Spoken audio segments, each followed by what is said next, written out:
Party ये है हमारी अंडर 350 और इसमें अभी हम चेक करेंगे आवाज़ साइलेंसर के साथ कैसी आती है और साइलेंसर के बिना कैसी आती है।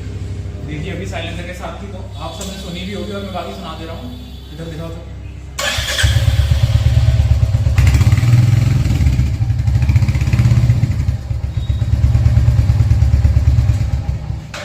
जैसा कि आपने सुना काफ़ी दबी दबी सी रहती है साउंड इसकी। तो आपने अभी साइलेंसर के साथ आवाज़ सुन ली है, अब सुनिए बिना साइलेंसर की आवाज़।